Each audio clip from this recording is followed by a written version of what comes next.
ఇచ్చేసినటువంటి బిఏ లేదు, booth level agent సంబంధించి వచ్చిన మీ అందరికీ కూడా, ఇక్కడికి వచ్చిన మీ అందరికీ కూడా పేర్కొన్న ధన్యవాదాలు తెలియజేసుకుంటున్నాను. ఈ ఎలక్షన్ బూత్లకు సంబంధించి మనం కేవలం ఎలక్షన్స్ టైంలోనే దీని గురించి ఆలోచిస్తూ ఉంటాం. కానీ ప్రస్తుతం ఉన్న రాజకీయ పరిస్థితులు, రాజకీయ నేపథ్యాలు చూసుకుంటే కన్నా నిరంతరము కూడా ఈ ఓటర్ లిస్ట్ మీద మనము అవగాహన లేకపోతే చాలా ఇబ్బంది పడే పరిస్థితులు చూస్తున్నాం. ఎందుకంటే 2014లో నేను ఓడిపోయిన తర్వాత అప్పుడు ఎందుకు జరిగింది ఈ విధంగా అని చూసుకుంటే, ఈ కాలనీ స్నాదుల మీద ఓట్లు ఎక్కేయడము, 50 ఓట్లు 40 ఓట్లు అట్లా దగ్గర దగ్గర 14,000 ఓట్లు ఎక్కించే కార్యక్రమం చేయడం జరిగింది. అదన్నింటినీ కూడా దాని తర్వాత 2017-18లో కూడా ఏ విధంగా పొరపాట్లు జరిగినాయి, ఏ విధంగా ఇబ్బంది జరిగిందని నేను ప్రజెంటేషన్ ఇప్పించి కూడా చూపించడం జరిగింది. తర్వాత వాటి మీద సుప్రీంకోర్టు కూడా పోవడం జరిగింది. ఈ విధంగా 18 లక్షల ఓట్లు తెలంగాణలోను ఆంధ్రప్రదేశ్లోను 2 చోట్ల ఉన్నాయి.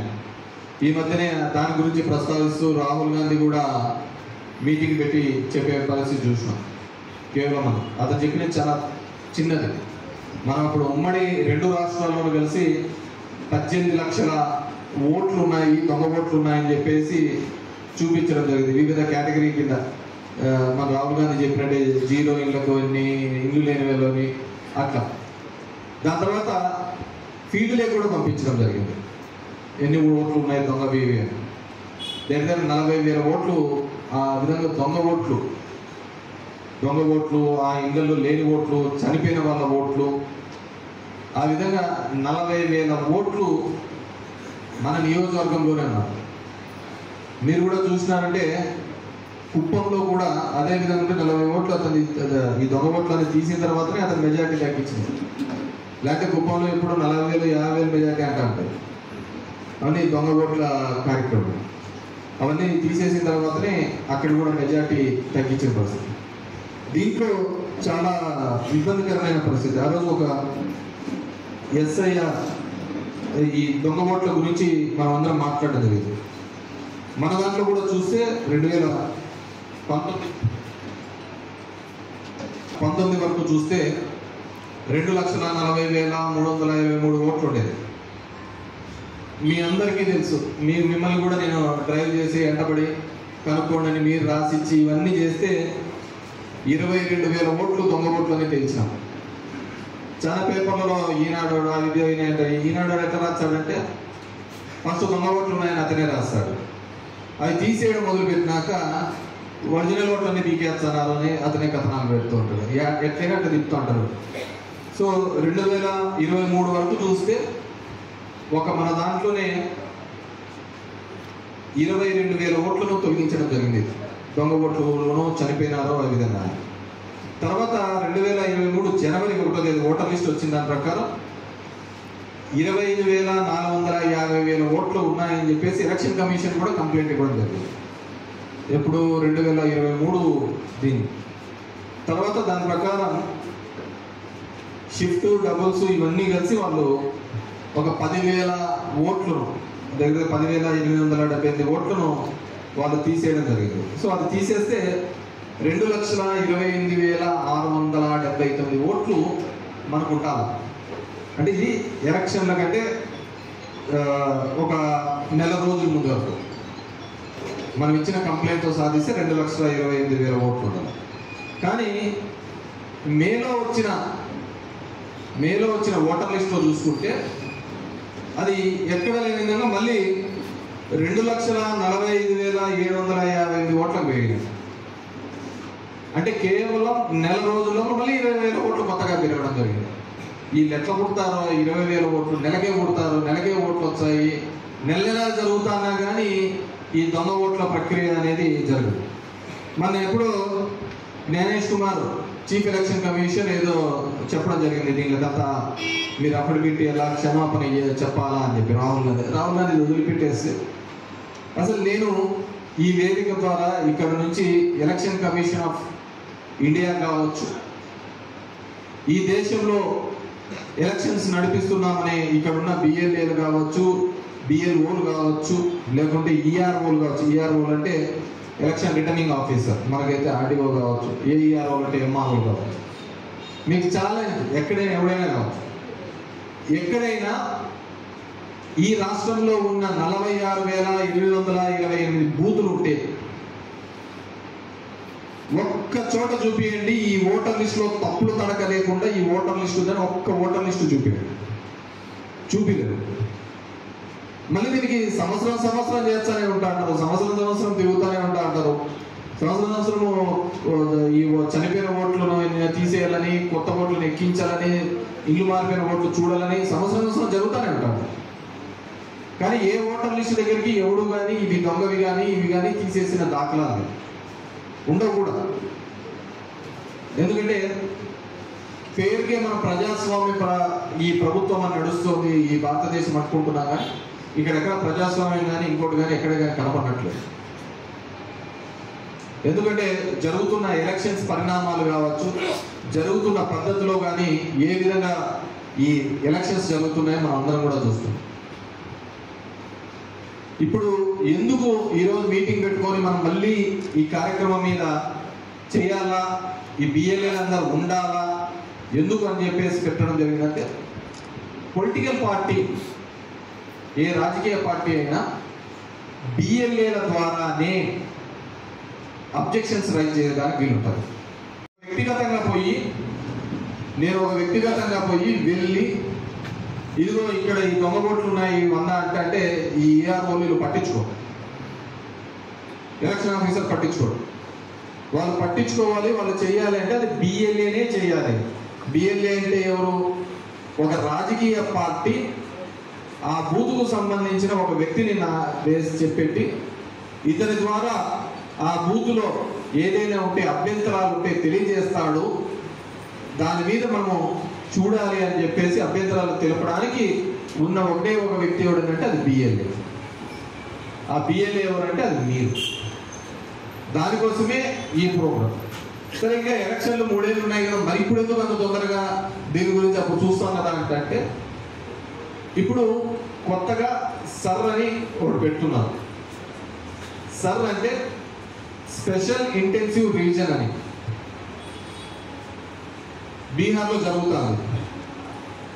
ఇప్పుడున్న ఈ ఓటర్ లిస్టుకు సంబంధం లేకుండా బిఎల్ఓలు వీళ్ళు ప్రతి ఇంటింటికి వస్తారు. వచ్చి ఓటర్లు ఎంతమంది ఉన్నారు, ఎంతమంది లేరు, వాళ్ళు అర్హత ఉందా లేదా అని మళ్ళీ కొత్త ఓటర్ లిస్టు తయారవుతారు, ఈ ఓటర్ లిస్టుతో సంబంధం లేకుండా. సో మీ ఊర్లో కొత్తగా 18 ఏళ్ళు దాటిన వాళ్ళు, 18 ఏళ్ళు దాటి వచ్చిన వాళ్ళు, లేకుంటే మరణించిన వాళ్ళు, వీళ్ళందరినీ కూడా కాకుండా మళ్ళీ మన కొత్త ఓటర్లందరినీ కూడా ఈ స్పెషల్ ఇంటెన్సివ్ రీజియన్లో చేయడం జరుగుతుంది. ఇవన్నీ కూడా మనం అప్రమత్తంగా లేకపోతే ఏ విధంగా ఈ దొంగ ఓట్లను కానీ వీటిని అడ్డుకట్ట వేయలేకుండా పోతామనే ఉద్దేశంతో మొదటనే మనం జాగ్రత్త పడాలి, అప్రమత్తం చేయాలి అనే ఉద్దేశంతో ఈ కార్యక్రమం నిర్వహించడం జరిగింది. అరుణ్ గోయల్ అనే అతను పెడతారు. ఇతని పదవీ కాలం 2027 వరకు ఉంటుంది. 2027 వరకు ఉంటుంది.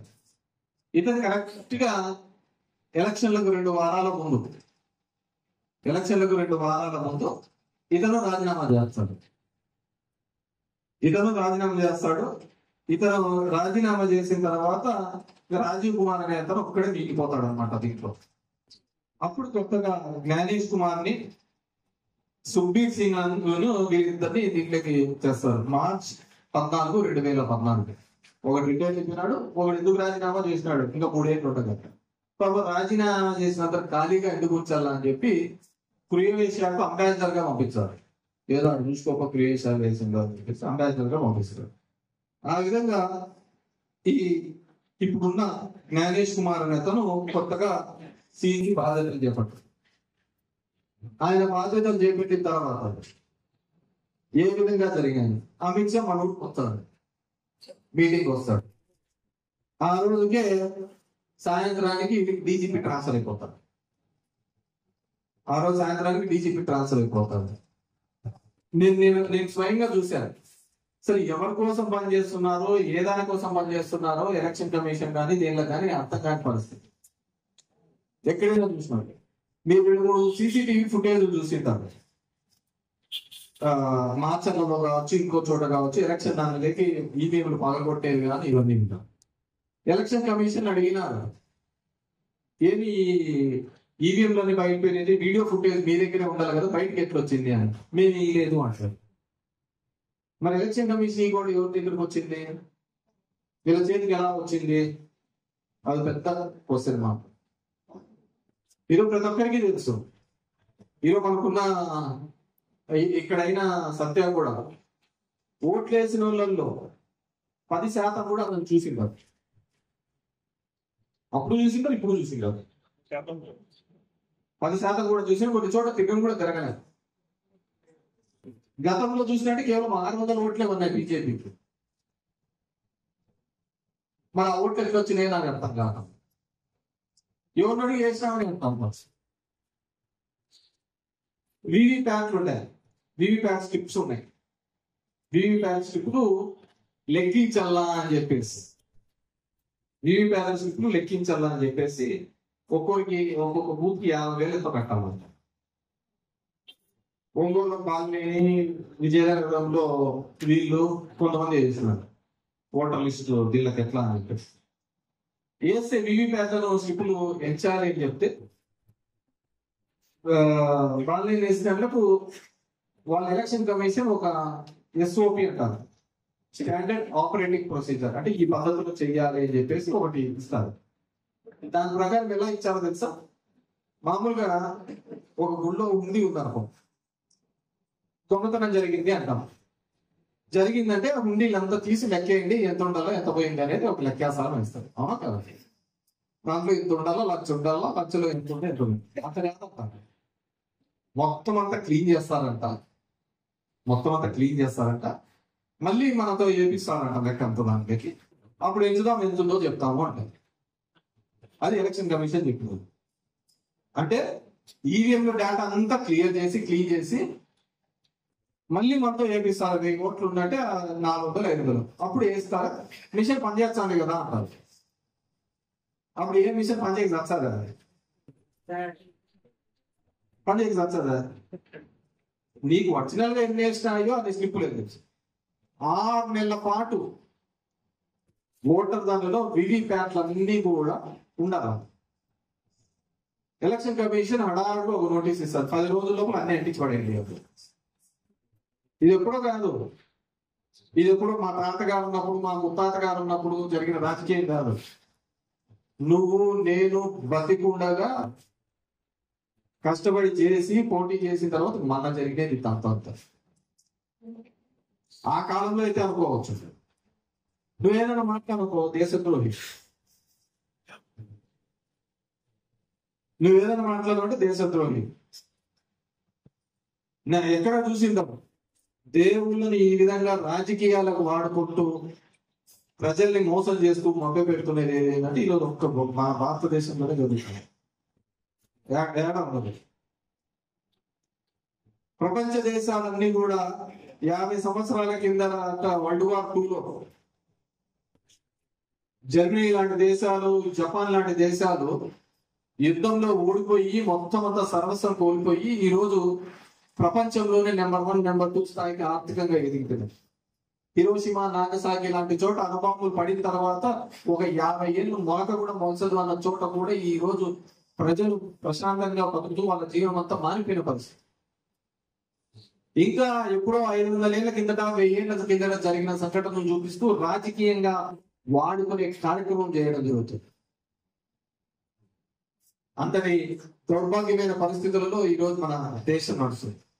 కాబట్టి ఈ ఓటర్లనంతా కూడా జంతర్ మంతర్ చేయడానికి, ఓటర్లనంతా ఇది చేయడానికి చేస్తున్నారు. నేను ఆ వివిప్యాట్ల మధ్య జరిగేది పాలనేని వాసు హైకోర్టు పోయినాడు ఒంగోలు. ఈ ఎలక్షన్ ప్రాసెస్ అనే దాన్ని దెబ్బ కాకూడదనే నా ఆలోచన. మన మోదు లేదు, తిరిగే ఓపిక లేదు, రాజకీయాలు అంటే ఇది లేదు, ఓన్లీ ఇది కావాలా అని ఉన్న వరకు ఎందుకు మనకు అనవసరం. ఎవరికైతే నిజంగా పాలిటిక్స్ మీద, రాజకీయాల మీద ఒక ఓటర్ లిస్ట్ చూస్తే గ్రామంలో కావచ్చు, ఇంట్లో మీకే అర్థమవుతుంది ఈడెవడు, ఈడే పార్టీ ఏంది అనేది చేసేది. ఒక పూట కూర్చుంటే అర్థమవుతుంది గ్రామీణ ప్రాంతంలో అయితే. సో అలా లేని వాళ్ళు ఎవరైనా ఉంటే దాంట్లో ఏం తెలిసినా ఖచ్చితంగా లేదు, తీసేసేయండి. ఎవరికైతే యాక్టివ్ గా ఉంటారో వాళ్ళకి చేయండి. పనిచేసే వాళ్ళు 10 మంది ఉంటే సార్, పనిచేయని వాళ్ళు 100 మంది పెట్టుకుని ఏం చేసుకుంటారు. కాబట్టి ఎవరైతే ఉన్నారో, ఎవరైతే రాలేదో, వాళ్ళకి వివిధ కారణాలతో రాలేదో, ఇంకోటో వాళ్ళకి ఇంట్రెస్ట్ ఉందా లేదా కనుక్కోండి. ఖచ్చితంగా వీటన్నింటినీ కూడా నాకు పండగ ఎప్పుడే 2వ తేదీ 5వ తేదీ కల్లా తెచ్చిస్తారా?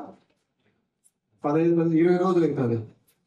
20 రోజుల కల్లా కూడా ఎస్పెషల్లీ టౌన్ లో ఇప్పుడున్న ఈ క్లస్టర్స్, అదే విధంగా వార్డు కమిటీలలో కూడా వేసినారు. వీళ్ళందరూ కూడా మీరందరూ కూడా మానిటర్ చేసుకొని, అక్కడున్న ఇన్ఛార్జీలు, కౌన్సిలర్లు అందరూ కూడా మానిటర్ చేసుకొని ఖచ్చితంగా 25వ తేదీ కల్లా ఇప్పుడున్న ఓటర్ లిస్ట్ లో ఉన్న తప్పిదాలన్నీ కూడా ఇస్తే అవన్నీ కూడా కంప్లైంట్ ఇస్తాము. భవిష్యత్తులో అవి జరగకోకుండా ఏర్పాటు చేయడానికి వీలవుతుంది అని చెప్పేసి తెలియజేసుకుంటూ, ఇక్కడ వచ్చిన మీ అందరికీ కూడా మరొకసారి